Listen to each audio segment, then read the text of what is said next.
Welcome back to Afternoon Express, where we are focusing on the most incredible flavour and food combinations.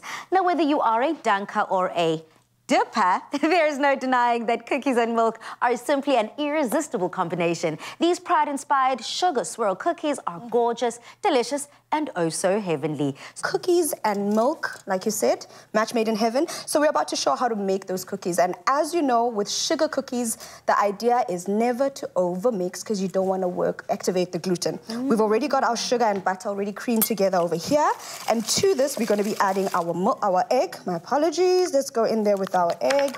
And then in essence, like we always say, and I think Jay has touched on this a couple of times whenever baking cakes and cookies, the whole idea behind mixing your dry and your wet separately is so you don't overmix. So it also helps with that as well in terms of ratios and making sure that your batter is correct or your dough is correct for whatever you're baking in that instance. And so the whole idea here is we want to make sure that we get it nice and light and fluffy, and that's why we've added that egg and just making sure we're working it in. Brilliant. It definitely looks well incorporated in that mixture. So we've got our dry ingredients here. We've got our flour that we're going to go in with. Let me add a bit of baking powder to that. And then another element of flavor here, which in this instance we've decided to add it because of the flavor combination, is a bit of cinnamon. So those warm spices would definitely work in this instance, but we're highlighting our cinnamon in this instance. So we're just going to fold everything together. I love the fact that here on Afternoon Express, we decided to take that inspiration of the gorgeous rainbow flag and you've added it and incorporated it into the cookie. So you've made a swirl. I can't wait to see how you got there. But we also have our delicious flavoured milk that I'm just gonna, I'm gonna have to, I have to break it up and do my little dipping. While you're doing your dipping, my friend. Oh. Yeah? So good. The combos are communicating now. So while you're doing that, I just want to show a quick tip before I go too far. We've got our dough here, which in essence what happens is you split it into two and then you add the different colors, like you said, the pink and the blue. Let me do this. I'm just going to use a skewer, and that helps with also managing how much of the food coloring you put into the dough. Because these are nice pastel colors. It's not too... The blue isn't heavily blue. The pink is not heavily pink. Hinting towards a red.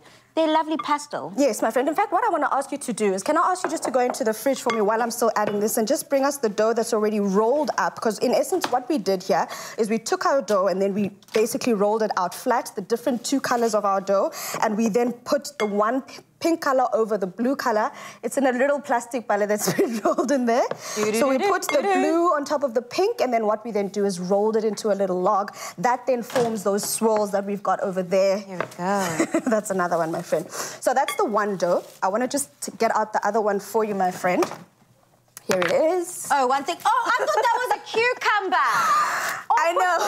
You see, one thing about our Afternoon Express fridge, it is jam-packed with the most beautiful ingredients. So with that being wrapped up as it was, the blue wasn't coming through as strongly. It looked green to me. I thought that was a cucumber. Okay, so this is the one piece of dough, but after the coloring, and after rolling it up, that's how it looks like after freezing. And to get that beautiful confetti color on the outside, we just rolled it before baking while pressing it down onto our sprinkles to make sure that those don't fall off while we're baking. And then once that's done, my friend, all we do is just cut these into our cookie size. And then these bake in the oven that's been set at 180 degrees for 10 to 12 minutes. Obviously gauge with your own oven to see.